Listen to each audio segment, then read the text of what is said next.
Kaleshwaram project మీద ఈ కాంగ్రెస్ వాళ్ళు పువ్వు పార్టీ వాళ్ళు ఎంత కడుపు మంట పెట్టుకున్నారో లోకమంతా చూసింది కదా. అసలు ఈ ప్రాజెక్టుకే అక్కర రాదు, అది వేస్ట్, పైసలన్నీ నీళ్ళల్లో కలిసినాయి అని ఏమేమో ప్రసారాలు చేశారు. ఇక రేవంత్ సార్ దీని గురించి అయితే చెప్పనే అవసరం లేదు. కానీ ఇప్పుడేమైంది, కరువు వస్తుంటే కాళేశ్వరం గొప్పతనం ఇప్పుడు అందరికీ సమజైంది. కాళేశ్వరం ప్రాజెక్టును వాడుకలకు దేవాలే, రిపేర్లు చేయాలి అని ఇప్పుడు రేవంత్ సారే చెప్తుండ్రు. గట్లుంటుంది మరి వీళ్ళ పనితనం. మొన్న ఏమైంది అధ్యక్ష, 1.5 నెల కాలం సుక్క వర్షం బల్లే. ఏం చేయాలి అధ్యక్ష? పైసలు ఖర్చు పెట్టి చేసుకున్నటువంటి శ్రీరామ్ సాగర్ పునరుజ్జీవం ఉంది కాబట్టి, ప్రాణహితలో ఆల్రెడీ వరద స్టార్ట్ అయింది కాబట్టి నీళ్ళు పైకి పోసుడు మొదలుపెట్టినాం అధ్యక్ష. ప్రకృతి ఏందో తెలియదు. మనం అనేక కరువులు చూసినాం, అల్లాడినాం. అదే ఎస్ఆర్ఎస్పీ ఎండిపోయి మొసలు బయటకు వచ్చి చచ్చిపోయినాయి అధ్యక్ష. అన్నింటి అనుభవాల దృష్ట్యా ప్రాణహిత నీళ్లను కింది గోదావరి నీళ్ళను మీది గోదావరి పోసే వరకు ఎస్ఆర్ఎస్పీ నిండింది అధ్యక్ష. మధ్యలో కురిసినటువంటి నీళ్లు మన కడెం ప్రాజెక్టు, మన రకరకాల గడ్డన్నవాగు ప్రాజెక్టు, మన స్వర్ణ ప్రాజెక్టు వంగితే అవన్నీ వచ్చి గోదావరిలో చేరితే బ్రహ్మాండంగా అన్ని ప్రాజెక్టులు మనకి నిండిపోయి. ఈ కిటుకు తెలియక, ఈ రహస్యం తెలియక, దాని నిర్వహణ తెలియక, దాని గురించి అవగాహన లేక ఎట్లా వస్తాయి అధ్యక్ష? తమాషాలు చెప్తే, కథలు చెప్తే, గోళీలు ఆడుకుంటూ కూర్చుంటే వస్తాయా?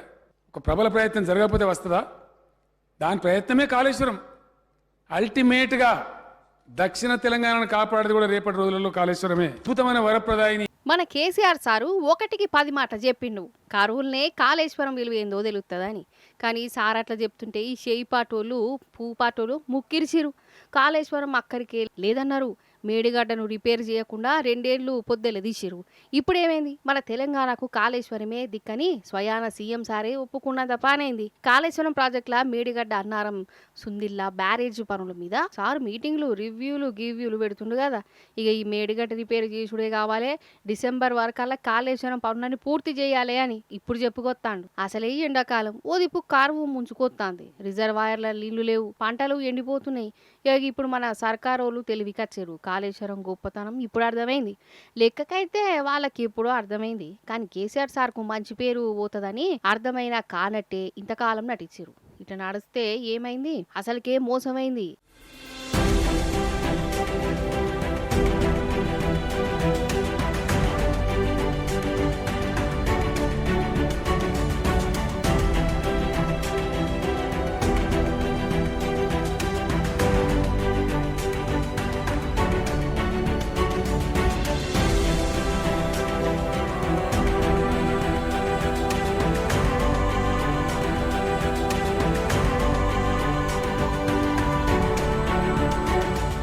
కాదు, ఇప్పుడా మరమ్మతులు చేయాలి, రిపేర్లు చెప్ప కావాలి అనేది. ఈ 2 ఏండ్ల సంధి ఏం చేసిరు, నెత్తి నోరు పట్టుకొని మొత్తుకుంటూనే ఉన్నారు కదా. ఇక మేడిగడ్డ సంగతి చూడురి అని, లేకుంటే రైతులు ఆగమవుతారని ఇంటే కదా. కాళేశ్వరం మీద పగబట్టి మా పాట మాదే అన్నట్టు తెచ్చిరు. ఇప్పుడు తెలంగాణకు కరువు వచ్చింది కాదు, కాంగ్రెస్ తెచ్చింది. మరి పనులేవో ముందుగానే చేస్తే రైతులు గింత గోసపడునా, గింత ఆగమవునా? చలికాలంలోనే నీళ్లను ఎత్తిపోతే గిన్నిగనం తిప్పలవునా?